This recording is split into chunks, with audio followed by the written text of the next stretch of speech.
Hi guys, I welcome you all to the channel. तो आज हम लोग एक बहुत ही इंटरेस्टिंग टॉपिक के बारे में बात करेंगे, दैट इज़ कौन स्टॉक्स को अवॉइड करना चाहिए in this current market scenario. और आपने आज देखा होगा कि ऑयल स्टॉक्स बहुत ज़्यादा फॉल किए हैं। आप इधर करंटली मैं इंडियन ऑयल का चार्ट भी खोला हुआ हूँ, आप देख सकते हो। तो इंडियन ऑयल का स्टॉक इतना क्यों गिरा है, इसके पीछे का भी मेन रीज़न आपको मैं बताऊंगा। और इसके साथ ही कुछ मेजर जो मार्केट में अपडेट्स हैं उसको भी आपको बताऊंगा। और मार्केट में ज़्यादा मूवमेंट नहीं है क्योंकि सब लोग वेट कर रहे हैं कौन सी पार्टी जीतेगी और उसमें क्या एडवांसमेंट्स होने वाले हैं। तो इसीलिए मार्केट में भी मूवमेंट्स नहीं है और ग्लोबल क्यूज़ भी कुछ अच्छे नहीं है। To be honest, global cues भी कुछ अच्छे नहीं दिख रहे। यूएस में रिसेशन होने वाला है, ऐसा जेपी मॉर्गन का भी कहना है। ऊपर से जेपी मॉर्गन को एक फ़ाइन भी लगाया गया है due to some trading activity problem by the IRS. And इसके अलावा और कुछ मेजर न्यूज़ है, चलिए एक एक करके देखते हैं। फ़िलहाल तो आप देख सकते हो इंडियन ऑयल का स्टॉक डाउन है। इनफैक्ट जितने भी जैसे बीपीसीएल हो गया, मैं बीपीसीएल का भी आपको चार्ट दिखा देता हूँ। बीपीसीएल भी हो गया, ये सारे स्टॉक आज बहुत ज़्यादा डाउन थे। इसके पीछे का जो मेन रीज़न है ये एक्चुअली साइक्लिकल चीज़ है। तो आप लोग अगर ये जान लोगे तो हो सकता है इन फ्यूचर आप बच जाओ ऐसे फॉल से। जो ऑयल प्राइसेस है वो कंट्रोल्ड है। तो 1-2 रुपये के मूवमेंट से भी अगर गवर्नमेंट बोलती है कि हम लोग 2 रुपये से ऑयल के प्राइसेस को घटा रहे हैं, तो इस वजह से जितनी भी ऐसे स्टेट रन पब्लिक एंटरप्राइजेस है, भारत पेट्रोलियम हो गया या फिर इंडियन ऑयल हो गया, ये सब के जो कंपटीशन है उसमें बहुत ज़्यादा प्रेशर पड़ता है। और 2 रुपये जैसे आपने करेंटली न्यूज़ आया है कि 2 रुपये से प्राइस को घटा दिया गया, तो इस वजह से बहुत ज़्यादा इनमें इफेक्ट पड़ेगा क्योंकि इन कंपनीज़ को ही ये लॉस और जो भी प्रॉफिट मार्जिन घटेंगे इन कंपनीज़ को ही बियर करना पड़ेगा। एंड इसके अलावा जब भी इलेक्शन हो जाता है उसके बाद हो सकता है गवर्नमेंट और प्राइस बढ़ा दे, क्योंकि बढ़ते इन्फ्लेशन की वजह से प्राइस तो बढ़ाना ही पड़ेगा, एक टाइम पे जाके कुछ कर नहीं सकते, इसीलिए प्राइस बढ़ा है इसका। इसके अलावा एक डिफेंस का भी अपडेट है, ये एक्चुअली थोड़ा सा पुराना अपडेट है, इस पर मैं आगे बताता हूँ। That is HAL, that is Hindustan Aeronautics Limited. इस पे just give me a second, या क्योंकि सारे पीएसयू स्टॉक डाउन है, हैल भी बहुत ज़्यादा डाउन है। और हैल एक्चुअली बहुत अच्छा स्टॉक है in the current scenario, because defence sector actually अभी डिफेंस के प्रोडक्ट्स को बाहर बेच रही है। पहले ये नहीं होता था, अभी कुछ सालों से डिफेंस के प्रोडक्ट्स बाहर बेचे जा रहे हैं। जनरेशन 5 जेट्स है, उन पे इंडिया ऑटोनोमस जेट्स बनाने वाला है जनरेशन 5 जेट्स को। तो इस वजह से हैल को ही ये मोस्टली जो कॉन्ट्रैक्ट से मिलते हैं, तो इस वजह से हैल अभी सबके नज़र में है। एंड राइट नाउ क्योंकि मार्केट कंडीशंस ठीक नहीं है इसीलिए हैल बहुत ज़्यादा डाउन है। आप देख सकते हो करीब 1 महीने का चार्ट में हैल अराउंड 6-7%, 8% डाउन था और अभी तो फ़िलहाल 5-6% डाउन है। मगर आप देख सकते हो उसमें एक साल का रिटर्न कितना ज़्यादा है, 122% right now. And that is a very big thing. And इस पे अगर आप नज़र डालते हो, just give me a second, मैं इसको थोड़ा सा नीचे ले आता हूँ, या ओके।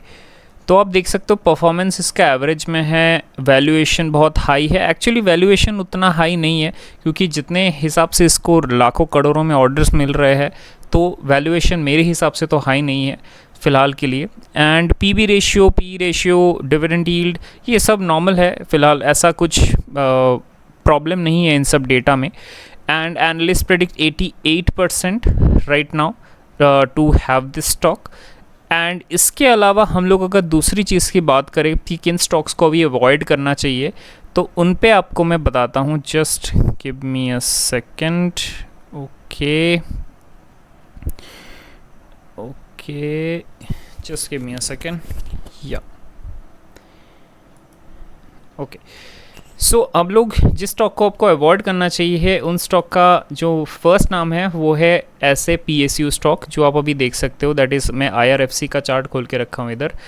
अब इसको इन स्टॉक्स को क्यों अवॉइड करना चाहिए, या फिर सीपीएसई का जो ईटीएफ है उसको भी क्यों अवॉइड करना चाहिए, इसके पीछे का जो मेन रीज़न है, क्योंकि इलेक्शन का समय है और जितने भी पब्लिक सेक्टर कंपनीज़ है वो उनका जो नॉर्मल मूवमेंट होता है, आप अगर इस स्टॉक को देखो, या फिर मैं आपको REC दिखाता हूँ, just give me a second.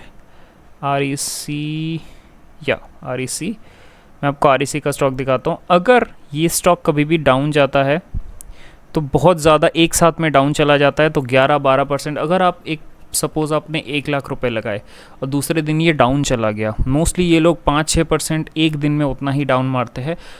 ये लोग लार्ज कैप स्टॉक्स है, ये सारे लार्ज कैप स्टॉक्स हैं, मगर क्योंकि इनमें बहुत कम लिक्विडिटी है। एक्चुअली लिक्विडिटी मतलब not the volume that shares are traded in, actually government के पास इसका ज़्यादा स्टेक है कंपैरिजन में जो पब्लिक के पास है एक्चुअली। तो पब्लिकली ट्रेडेड स्टॉक्स बहुत कम है और इसमें बहुत ज़्यादा मूवमेंट होता है। सपोज़ एक दिन में 10-12% ऊपर भी चला जाता है, 10-12% गिर भी जाता है, तो इसलिए इस पर रिस्क ज़्यादा है। क्योंकि एक बार अगर आप इसमें घुस गए और बाई चांस ये दिन में 10-12%, 8% गिर जाता है 2 दिन में, 3 दिन में, तो आपको बहुत बड़ा नुकसान हो सकता है। इसके अलावा आप जैसे कोई शेयर हो गया एशियन पेंट्स, ठीक है, एशियन पेंट्स भी ऐसे 10-12% गिरता है, मगर due to some specific reasons, तो आपको टाइम मिल जाएगा कि उस पर आप एग्ज़िट कर पाओ कम लॉस में।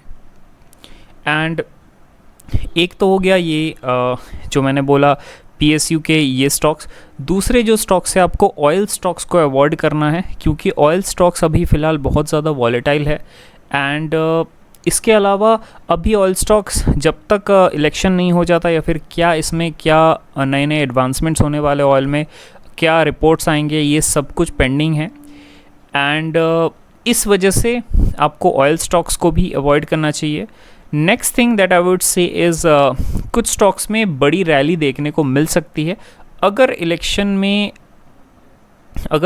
होने के बाद अगर BJP जीतती है, तो आई थिंक इंफ्रास्ट्रक्चर स्टॉक में एक बिग रैली देखने को मिल सकती है। क्योंकि BJP का जो मैं किसी भी पार्टी का प्रो नहीं हूँ या फिर किसी भी पार्टी का सपोर्ट नहीं कर रहा हूँ, मगर BJP mostly infrastructure related works में ज़्यादा इन्वेस्टमेंट करती है। तो हो सकता है एक तो रिन्यूएबल एनर्जी हो गया और दूसरा इंफ्रास्ट्रक्चर स्टॉक्स में एक रनअप देखने को मिल सकता है। This is just a prediction, this is not a investment advice. And फ़िलहाल तो बहुत सारे ऐसे जितने भी बड़े बड़े इन्वेस्टर्स हैं वो अपने कैश को अपने पास रखे बिना इन्वेस्टेड किए। मोस्ट आप US मार्केट भी देख लो, जस्ट लेट्स सी, नैस्डैक देखते हैं, चलो ओके। सो आप नैस्डैक भी देख सकते हो, इधर ये डे चार्ट खुला हुआ है, ओके। क्या नैस्डैक भी डाउन है फ़िलहाल, ये जुलाई 22 है, नैस्डैक भी डाउन चल रहा था इतने दिन, आप देख सकते हो इधर नवंबर तक ये डाउन था, फिर ये अप हुआ, मगर फिर ये डाउन है।